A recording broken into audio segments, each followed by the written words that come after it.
Por la palabra el presidente APRA, Héctor Caballero. Ahora vamos a dar inicio al primer panel, que es sobre pensamiento mágico y pensamiento crítico de la superchería de la razón, que va a estar a cargo del periodista y escritor argentino Alejandro Borgo. El coordinador de la mesa va a ser el presidente de APRA, Héctor Caballero, que le va a dar las indicaciones. Bueno, quiero presentarles a Alejandro Borgo. Él es escritor y periodista argentino y músico. Fue uno de los principales impulsores del Centro Argentino para la Investigación y Refutación de la Pseudociencia, entidad que presidió entre 1996 y 1997. También dirigió la revista de esa entidad, El Ojo Escéptico, y fue uno de los encargados de convocar a las principales personalidades que integraron el staff de consultores de la CAE, que sería el Centro Argentino para la Investigación y Refutación de la Pseudociencia. Entre ellos Mario Bunge, eminente filósofo y catedrático internacional. Ahora él es presidente de la CFI Argentina. Bueno, ya vamos a darle la palabra a él y por favor, luego damos inicio al debate.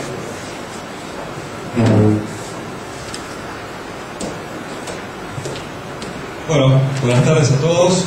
Gracias a la gente de APRA, Asociación Paraguaya Racionalista, que me invitó para venir a dar esta charla, a Héctor Daniel Caballero, presidente, a mi amigo Jorge Alfonso, miembro fundador también de APRA, del cual voy a empezar a decir unas palabras. Yo organicé, nuestra organización hizo un congreso, que fue el primer congreso iberoamericano sobre el pensamiento crítico, en septiembre de 2005. Y a mí se me ocurrió poner a Jorge Alfonso Ramírez como primer orador. Y ahora él se venga de mí poniéndome como primero. Entonces yo voy a pronunciar las palabras que él pronunció en ese momento. Ser primero es como casarse con una duquesa. Se tiene el honor pero no el placer. Bueno, entonces continuando con esta breve disquisición, en realidad, el CFI Argentina, el Center for Inquiry, Centro para la Investigación, es una organización internacional sin fines de lucro que tiene filiales en más de 30 países. Su sede está en los Estados Unidos, en la ciudad de Buffalo, en Nueva York, el estado de Nueva York. Y como vemos, promueve la razón, la ciencia, el humanismo secular y objetivos muy similares a los que muestra aquí APRA: promoción del pensamiento crítico en la sociedad, permanente estímulo hacia el pensamiento científico y prevención y denuncia de los abusos de la sabiduría pública. Puede ser la primera. Bueno, el título de la charla era Pensamiento mágico, sentido común y pensamiento crítico, de la superchería a la razón. Es decir, vamos a hacer un viaje desde lo que fue lo más antiguo hasta lo que se ha llegado gracias al conocimiento científico y al pensamiento crítico. Bueno, el pensamiento mágico es el origen de la superstición, las cábalas, los rituales, los sacrificios, el esoterismo, el mundo oculto y las religiones también. La columna vertebral por la cual pasa todo lo que significa la palabra magia, pero no la magia, como hoy bien me corregía Alberto de la Torre, no la magia de sentir una linda pieza de música o emocionarse con alguna obra de arte, sino lo que es origen de todo esto que vemos acá. La siguiente. Bueno, el pensamiento mágico nos induce a crear asociaciones incorrectas, como por ejemplo, si A, cualquier cosa, ocurre antes que B, entonces A es la causa de B. Que eso es una cosa que solemos hacer y es un error, es una falacia que cometemos y que es típica del pensamiento mágico. Es decir, como una cosa pasó antes que la otra, esa cosa es causa de la otra. La que sigue.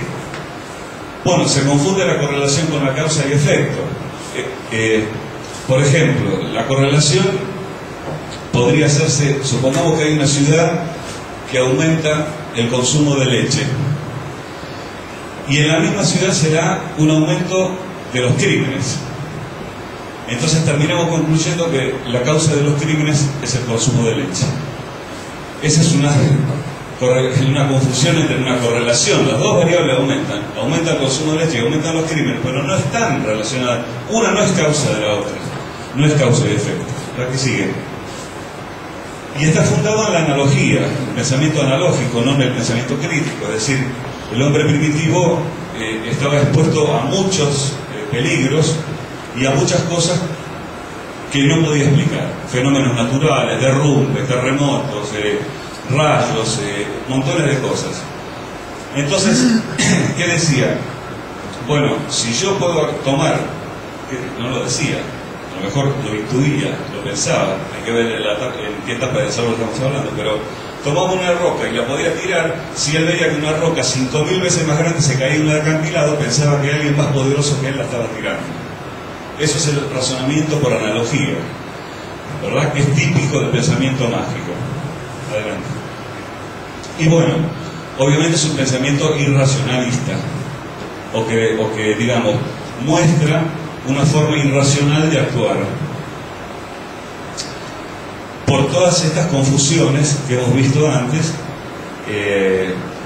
y porque básicamente no apela a la razón, no quiere investigar, se basa en la fe casi exclusivamente, no le interesa la crítica, es impermeable a la crítica, por eso a veces decimos que la fe es ciega. Sigue, por favor.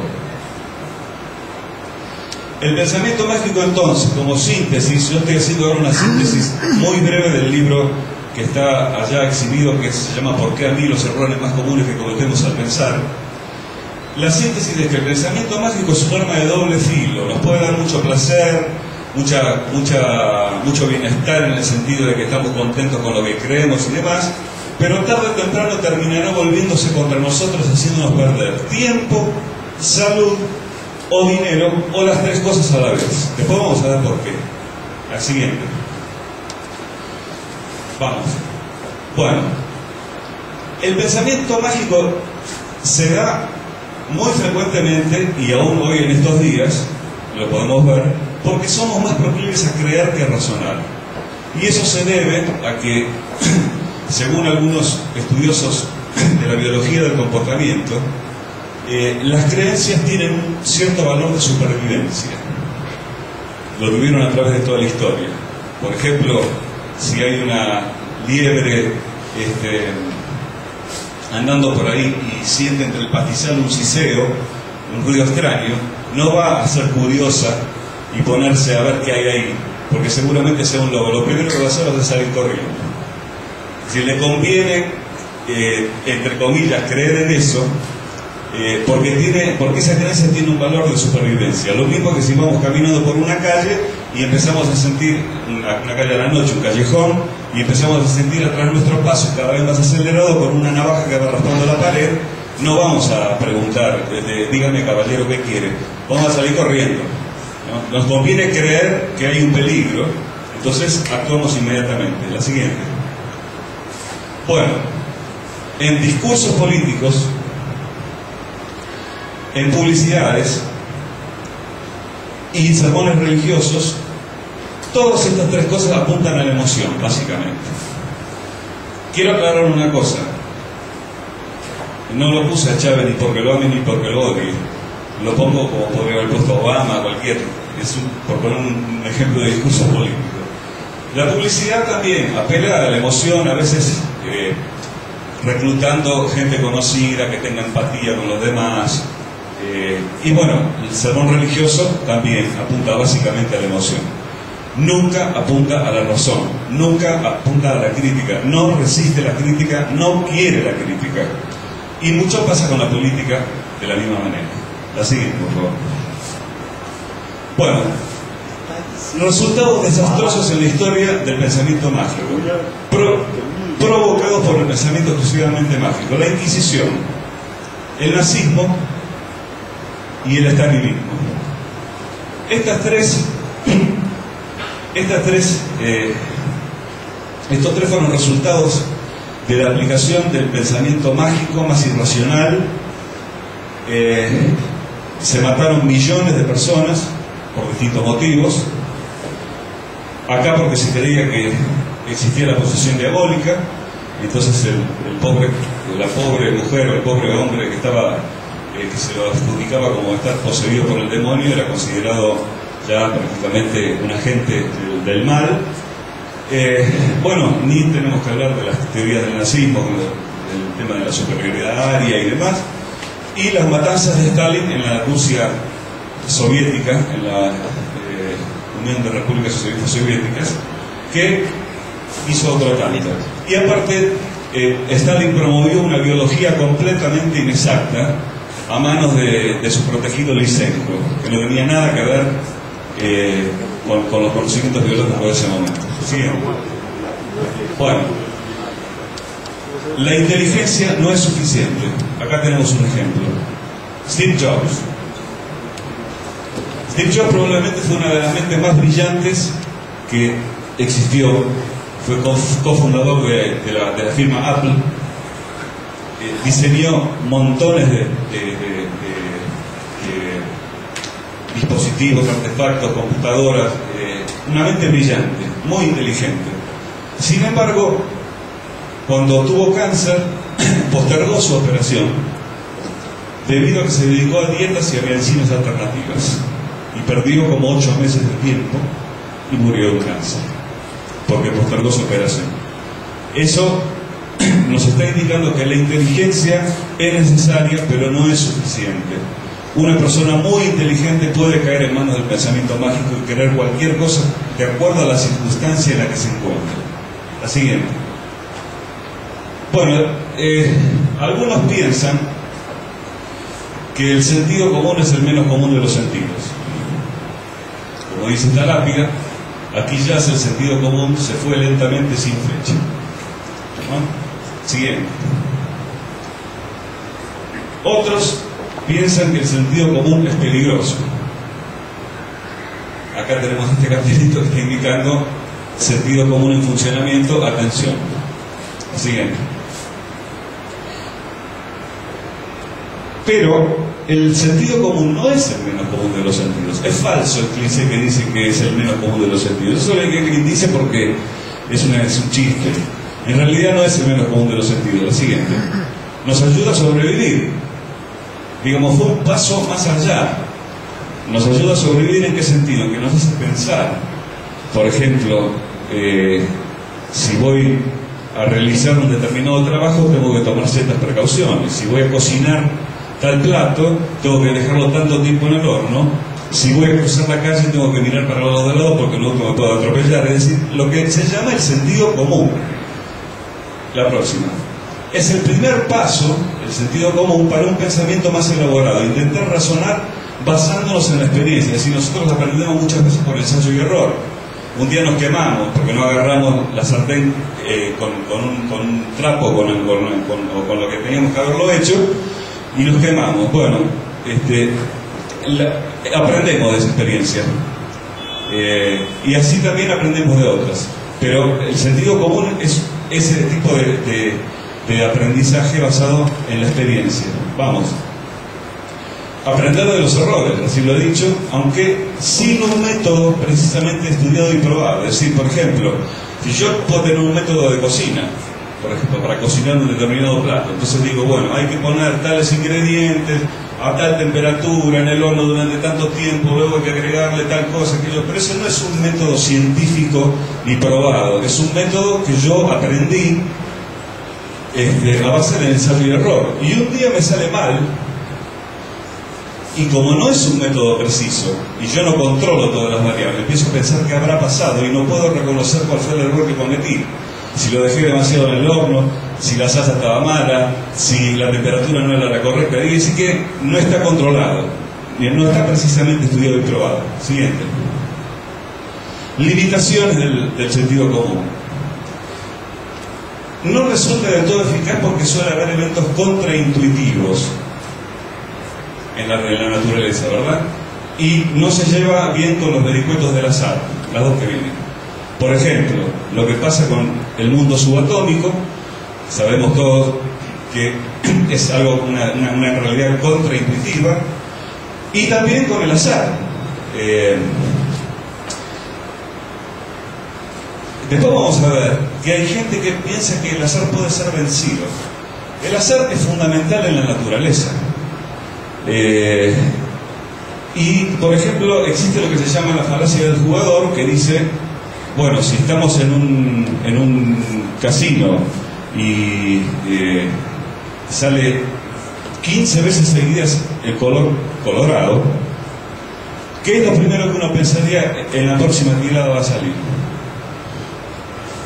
El negro, porque una vez, dos veces, 3, 4, 5, 6, 15, el sentido común está diciendo, bueno, ya salió demasiadas veces, porque ahora tiene que salir negro. No, cada tirada tiene la misma probabilidad. Puede haber 1 millón de tiradas seguidas con colorado.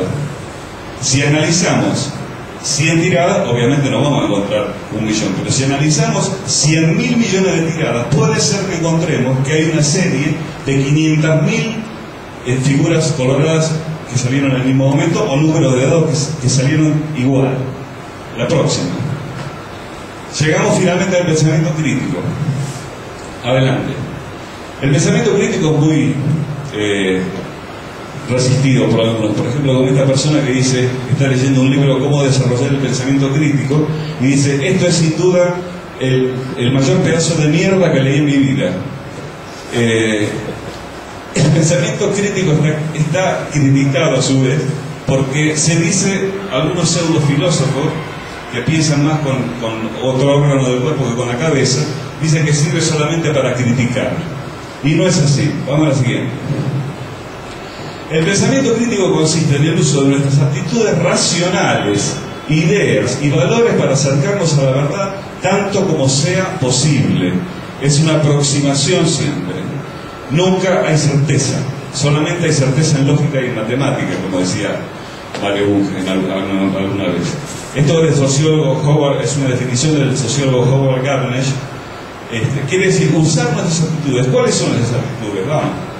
Son analizar, sintetizar, interpretar, explicar, evaluar, generalizar.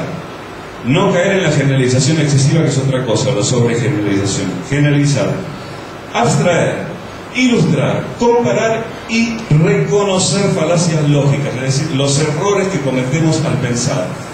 Esos errores que nosotros cometemos al pensar están basados muchas veces en lo que nosotros creemos, y las decisiones que tomamos están basadas en las creencias que tenemos. Por lo tanto, si tenemos una creencia infundada, lo más probable es que tomemos una decisión equivocada. Siguiente. ¿Estamos preparados para percibir el mundo tal cual es? No. Obviamente no. Siguiente.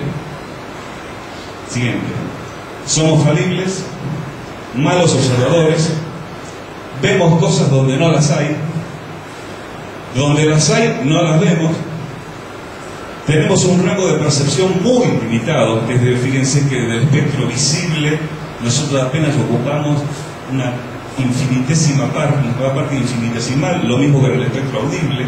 Somos malos observadores, confundimos formas o palabras, ya lo vamos a ver ahora con unos ejemplos. Seguimos. Las pareidolias, las ilusiones ópticas. Las pareidolias son ese fenómeno ese que se produce cuando vemos rostros en las nubes, cuando vemos una mancha en la pared y enseguida le adjudicamos la forma de algo conocido. Las ilusiones ópticas, bueno, ya sabemos, todo el mundo ha visto, ahora vamos a dar un par de ejemplos. Quiere decir que el cerebro es una máquina de buscar y encontrar patrones. Por eso cuando yo veo una mancha en la pared, voy a intentar identificarlo, voy a ver la figura de un perro, voy a ver la figura de una virgen, voy a ver la figura, pero es raro que vea algo banal, es raro que vea algo muy sencillo, siempre tiene que tener algún significado. También las pareidolias suelen suceder cuando se dice que se pasan los discos al revés y se escuchan mensajes satánicos. ¿Escucharon hablar de eso, no? Bueno, discos de, no sé, de cualquier artista, de cualquiera, de Led Zeppelin, de Yuya, de Luis Miguel, de quien fuera. Entonces, nos parece escuchar que pronunció cierta palabra cuando pasamos el disco al revés. Pero eso es obra del azar, es obra de la casualidad. No fue metido a propósito. Pero el fenómeno de la pareidolia hace que nosotros lo reconozcamos como una cosa que es real. Sigamos. Bueno, las ilusiones ópticas. Acá tenemos un claro ejemplo de qué malos observadores somos. Si uno se pone a pensar, si el segmento AB es igual o más largo que el BC, ¿qué responderían ustedes? ¿Cuál es el más largo? Más largo, AB, pero... Por lo que vemos acá la B, pero son iguales, tienen la misma medida. Entonces, volvemos a recordar, somos malos observadores, no percibimos lo que está ahí. Otra. Bueno, si uno probablemente le pregunta, o yo les pregunto a ustedes, ¿cuántos triángulos ven ahí? ¿Cuántos triángulos ven en esta diapositiva? Probablemente me digan 6, que son estos: 1, 2, 3, 4, 5, 6. La verdad es que acá no hay ningún triángulo. Lo que hay son figuras negras, dispuestas de una manera para dejar un vacío que nuestro cerebro interprete con la forma triángulo. Pero acá no hay ningún triángulo, lo que hay es un fondo blanco irregular, lleno de figuras regulares, que están dispuestas de una manera que nos hacen ver triángulos donde no los hay. Seguimos. Acá, ¿qué vemos primero? ABC o 12, 13, 14. Depende. Hay gente que ve primero la vertical y gente que ve primero la horizontal. Siguiendo. ¿Qué dice acá? A ver, todo el mundo seguramente dice: un pájaro está en el nido solito. ¿Es cierto eso? Sí. No. Dice: un pájaro está en el nido solito. El cerebro elimina un él. Elimina un él. Porque estamos acostumbrados a leer.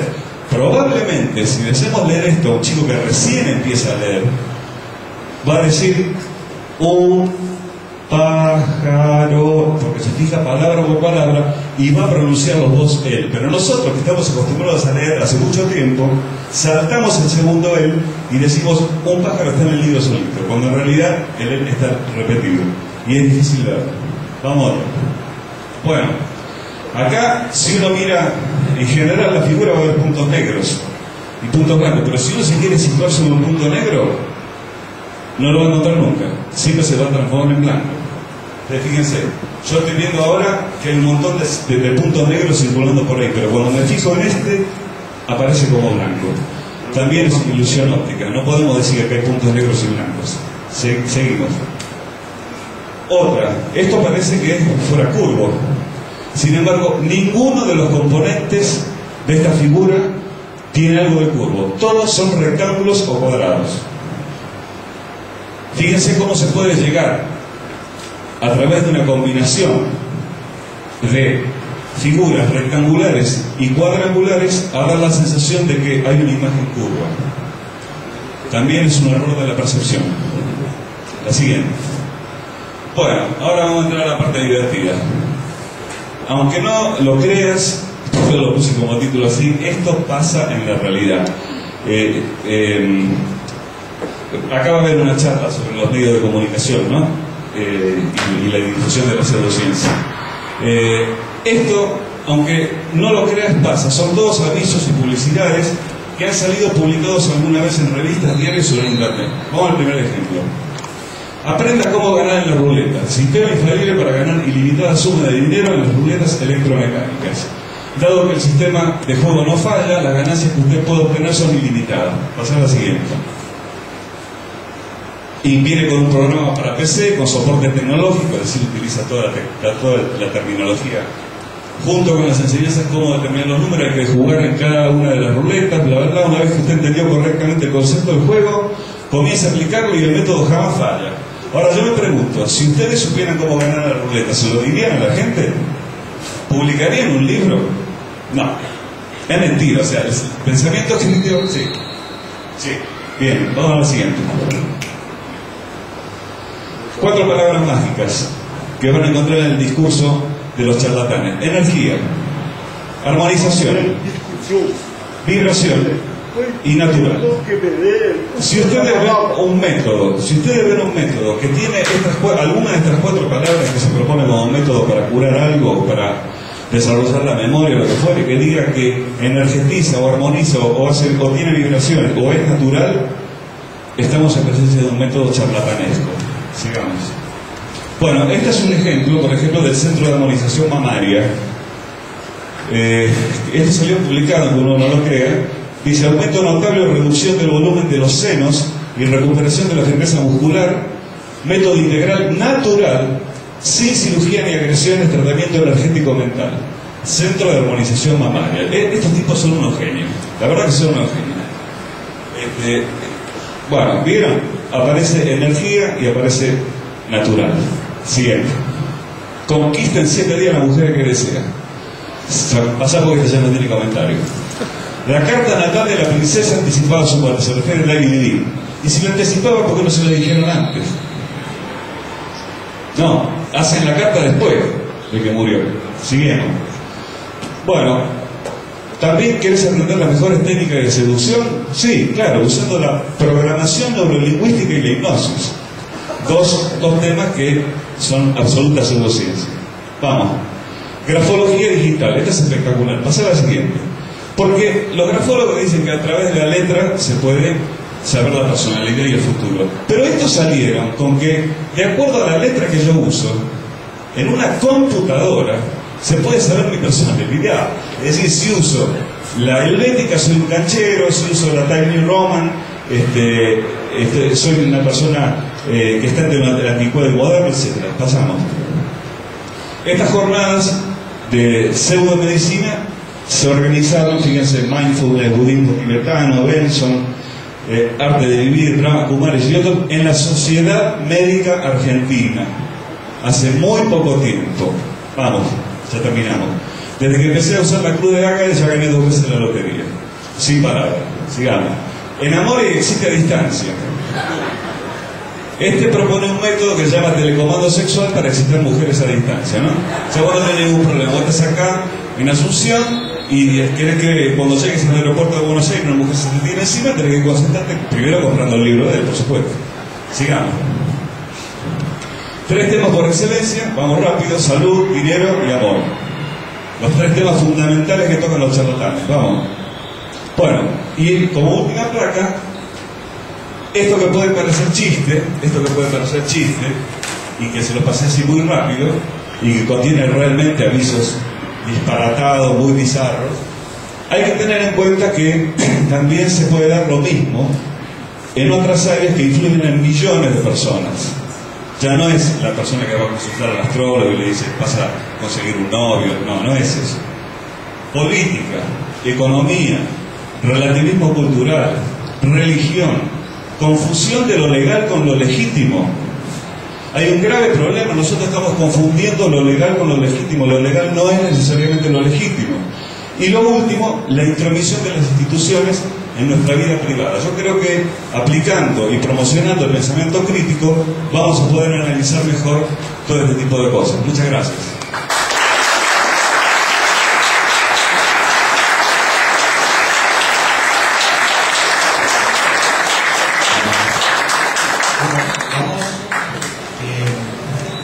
Hemos tenido entonces la charla, un momento por favor.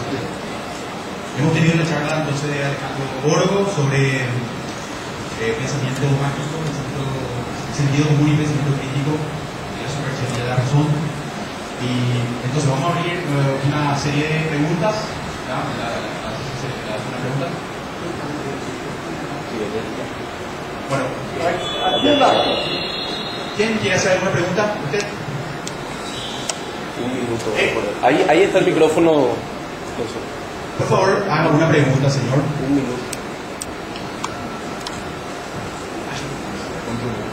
Cualquiera día Atajarle. No, anda el micrófono. No funciona. Doctor. Lo que es el pensamiento. Atajarle.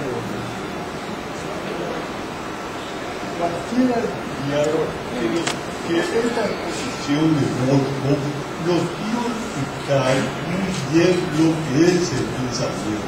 Señor, quisiera que haga una pregunta, por favor. Me queda asombrado. Señor, una pregunta, por favor. ¿Qué pregunta tiene? La voy a explicar científicamente. Señor, necesitamos que haga una Mire, pregunta. señor Borgo, no me permite explicar científicamente su exposición. Pero voy a decir dos palabras. El pensamiento crítico es cuando no viola el principio de no contradicción, el principio de identidad, el principio de tercero excluido y el principio de razón suficiente. Lo que dijo fue un montón de tonterías. Gracias, señor. Gracias. Le agradezco al señor por la respuesta, muchas gracias. ¿Alguien quiere hacer una pregunta? Por favor, al señor. Una pregunta, estamos hablando de los pasos científicos para probar las cosas y acercarnos a una verdad. Y en tu exposición, usted es un ejemplo que me parece que no se acerca a lo que usted trata de enseñar, justamente diciendo que por motivo de que pospuso su operación murió. Usted no sabe eso, pero no sucedió lo que usted dijo. O sea, ¿cómo prueba eso? Jobs, la muerte de Steve Jobs. Usted dijo que porque pospuso, él murió. Usted no sabe si él se hubiese aplicado los métodos a la medicina, vamos a decir, que usted dice. Seguro, decimos que no hay certeza en la medicina, no hay certeza, pero probablemente si hubiera hecho el tratamiento a tiempo y hubiera hecho la operación antes, tuviera mucha más chance de salvarse. Eso sí, pero eso no fue lo que usted dijo. Usted dijo que si se hacía el tratamiento se iba a salvar. Digo nomás que... No, yo no dije eso. Dije que por hacer dietas y por perder el tiempo se murió. Nada más. No dije que no se podía haber muerto si hacía un tratamiento normal. Bueno, de todas maneras, si como un pido disculpas, está bien, listo, está bien.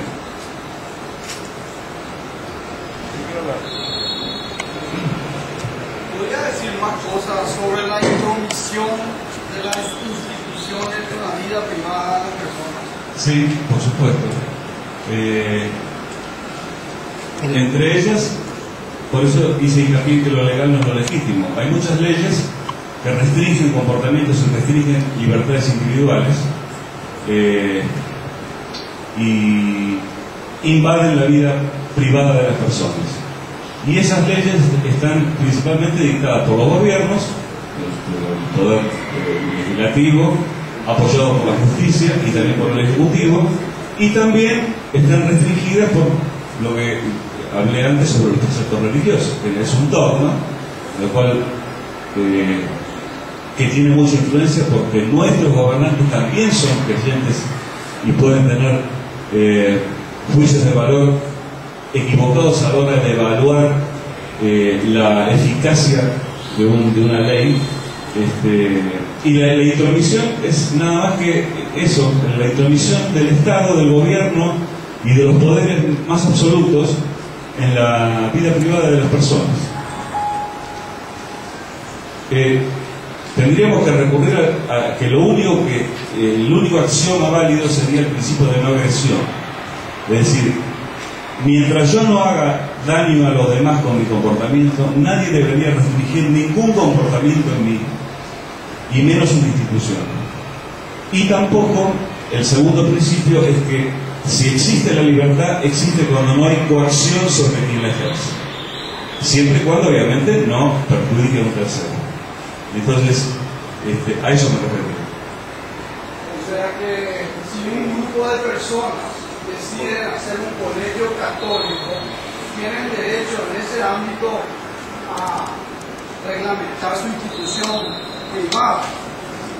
Claro, en un país en donde la Iglesia está unida al Estado, no hay separación entre la Iglesia y el Estado, y aunque la hubiera, si hay gente que es religiosa y quiere hacer un colegio, a mí personalmente no me gusta la instrucción religiosa, pero yo no le puedo prohibir a una persona que quiera ir a esa universidad o a ese colegio que vaya. Es decir, es una libertad individual. Ahora, no estoy hablando, ahí se confunde muchas cosas, se confunde qué pasa cuando un padre, por ejemplo, se rehúsa a hacerle una transfusión de sangre a su hijo por ser testigo de Jehová.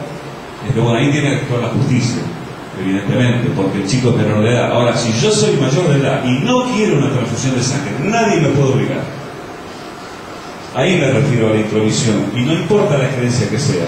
No importa si es una creencia racional, irracional, si está fundada, si no está fundada. Si yo no quiero y soy mayor de edad, nadie me lo puede impedir. Y así con otro montón de cosas. Sí. ¿Por qué, por ejemplo, cuando a una persona se le rebate el pensamiento mágico en otro ámbito que no sea religioso, por ejemplo el político, y hay una respuesta así normal, ¿verdad?, de la persona, pero cuando es religioso, ¿verdad?, la persona te contesta así diciendo, me tenés que defender, lo mío, te contesta con rabia, ¿verdad?, con fuerza, ¿verdad?, como le estás viendo a esa persona, ¿verdad? Sí, pero eso pasa. Cuando es religioso se da así. Sí, pero eso pasa en todos los ámbitos de la vida, porque todos tenemos ideologías. Entonces, cuando nos toca el talón de Aquiles, reaccionamos mal. Supongamos que alguien critica una figura que nosotros amamos e idolatramos, o que tenemos mucha simpatía. Obviamente nos vamos a sentir mal. Por eso digo, es necesario, una de las cosas básicas del pensamiento crítico es examinar las creencias propias y estar abierto a la crítica, estar abierto cuando alguien nos dice, no, esto puede que no sea de esta manera, pensarlo, hay que revisar las creencias. Yo creo que eso sería un buen ejercicio y que se necesita mucho hoy día. Señor, quiero preguntar, usted mencionó el estalinismo entre las consecuencias del pensamiento mágico.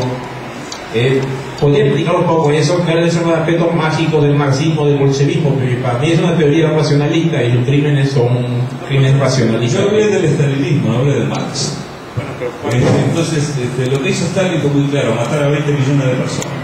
Punto. Pero ¿cuál es la base mágica de esa bueno, expliqué que entre sus aduladores y entre sus principales científicos tenía a un biólogo que se llamaba Lysenko, que proponía una biología absolutamente irracional, no probada, ineficaz, completamente que la pudo probar nada más que Lysenko. Pero no fue en base a eso que se realizó el holodomor, como dicen.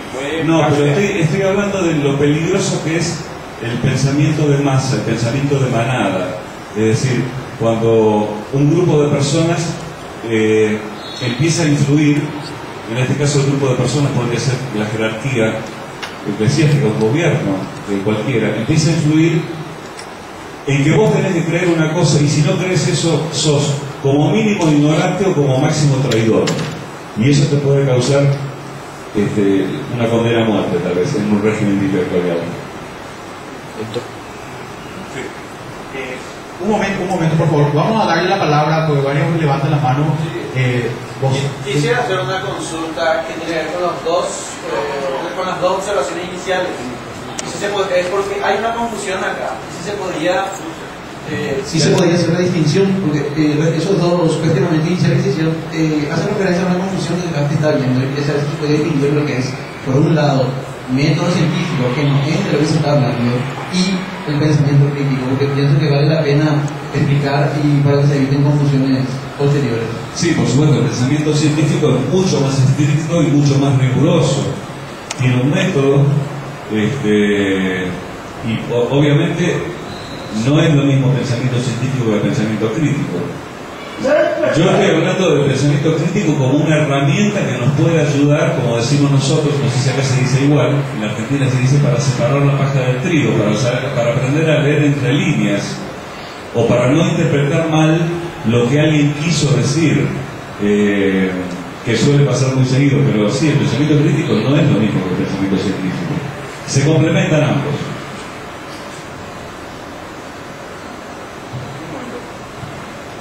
Falta de autocrítica en la clase política o de los políticos sería como un uniforme que se ponen todos cuando pasan a ejercer un cargo de poder. Es impresionante la falta de autocrítica de la mayoría, porque no tenemos que generalizar, de los políticos. El hecho de apuntar errores o cosas a mejorarse implica automáticamente, como la Inquisición, ser alguien no creyente y al que tenemos que marginar o al que tenemos que eliminar. Eso es como no sé, está escrito en alguna parte, porque es como si se pusieran todos como un uniforme, a eso me refiero. Bueno, lo que pasa es que se dice usualmente que el poder transforma a las personas porque te da posibilidades que antes vos no tenías como ciudadano común. A lo mejor si ocupás algún puesto de poder... pendejo de mierda. Bueno, me parece que así no se puede seguir. Yo voy a decir solamente no. No, viejo. No, No va a decir nada. En su fanatismo ateo, ignora que en la encíclica ¿Por qué le quita el micrófono, viejo? Benedicto no hay una sola contradicción. Está en consonancia con el principio de identidad, de razón suficiente y el tercero excluido. ¿Alguna pregunta más? Gracias. ¿Alguna pregunta más? Héctor. Le agradezco mucho, me hizo quedar muy bien. Contestarme todas mis preguntas. Claro, porque me interrumpió, claro. Y sí, bueno, pero bueno. ¿Va a responder la pregunta de...? Sí. Va a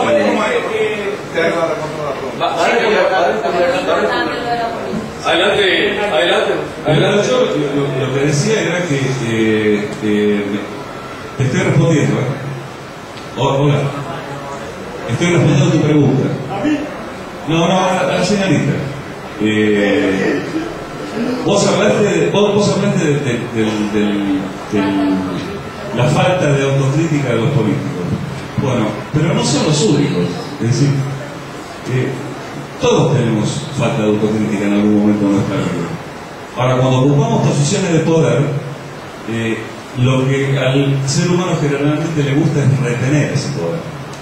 Entonces cualquier crítica, cualquier amenaza de poderle quitar ese poder, lo va a hacer reaccionar como si tuviera la ley de la selva. Es decir, el predador se va a comer a la presa. Y el predador quiere seguir teniendo el poder, y creo que con las personas no pasa algo distinto, pasa algo muy parecido. Entonces, aquella persona que detenta el poder en el gobierno o en una empresa, en una escuela, directores de escuela, docentes, alguien que detenta el poder, va a ser menos permeable a la autocrítica, porque puede ser que por esa crítica pierda ese poder.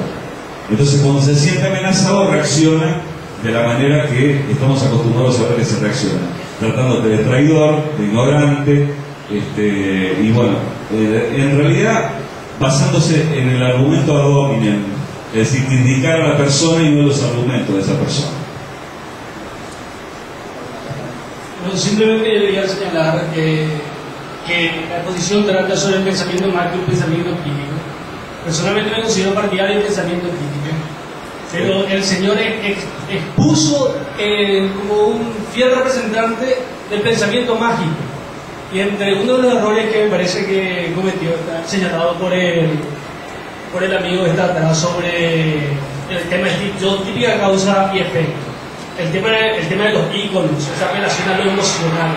Sí. Es decir, esa confusión, estaría la definición correctamente hecha entre pensamiento crítico y pensamiento mágico, pero es una exposición hecha siguiendo los parámetros del pensamiento mágico. Solo eso quería agregar, y eso complica un poco el entendimiento y genera las confusiones que está generando.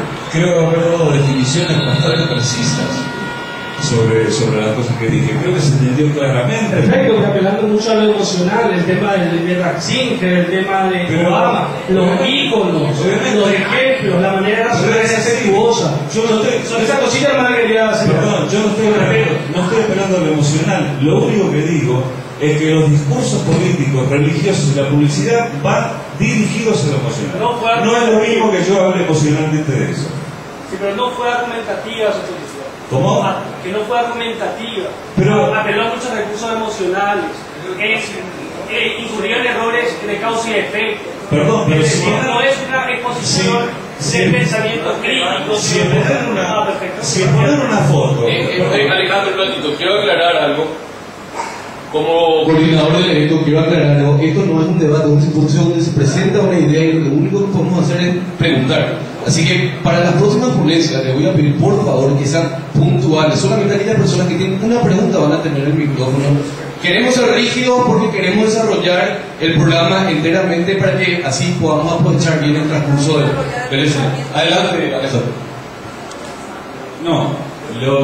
Tal vez lo último que quiero decir es que, para darme paso ya al siguiente panelista, es que Mi exposición trató de ser amena, a lo mejor, pero yo no puse, yo lo que dije fue que los discursos políticos, los sermones religiosos y las publicidades apuntan a la emoción, pero yo no lo dije de una forma emocional. Yo dije lo que yo pienso que es verdad. Lo traté de ilustrar con los ejemplos, con los máximos ejemplos. Por eso puse todos los avisos que recibo diariamente de pseudociencias, de pseudomedicinas. ¿A qué están apelando? Están apelando a la desesperación de la gente, están abusando de la credulidad pública. Entonces, si esta charla puede despertar alguna emoción, como ya vi que despertamos emociones contrarias, bueno, bienvenido sea, que despierte emociones. Estamos para hacer pensar, no para obedecer como gatitos mansos. Vamos a hacer una última pregunta, por favor. Alejandro, mi pregunta es bastante concreta. Durante toda la humanidad, la razón siempre se ha visto enfrentada por el pensamiento mágico de la fe. Mi pregunta es, lo que acabamos de ver ahora, ¿no es un ejemplo de lo que ha pasado siempre entre la razón, entre el uso del pensamiento crítico y el pensamiento religioso? Lo que acabamos de presenciar, este acto que acabamos de presenciar hoy acá. Sí.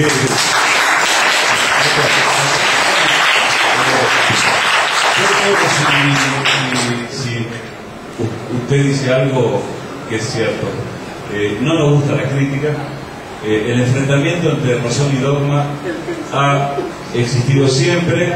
Le estoy contestando, señor, por favor, le estoy contestando a la persona que me hizo la pregunta. El enfrentamiento entre razón y dogma siempre ha existido, pero la ciencia viene ganando la batalla inevitablemente y la va a seguir ganando. Hoy la bolsa de los milagros es mucho más chica que hace 300 años. Hoy conocemos muchísimo más sobre el universo que hace 300 años. Hoy tenemos tratamientos para enfermedades que hace 200 años ni se imaginaba que podían existir. Ustedes piensen que hace 100 años no existían los antibióticos. Entonces, la batalla entre ciencia y religión la va a ganar la ciencia. Y la está ganando la ciencia. Pero para eso tiene que haber gente educada por docentes y por planes de educación que le hagan comprender a la gente lo que es la ciencia y la validez que ha tenido a través de la historia. No nos olvidemos que hace 400 años una persona moría quemada en la hoguera porque se pensaba que estaba poseída por el demonio y a lo mejor tenía una epilepsia. Eso es lo que quiero decir. Bueno, le agradezco a todos.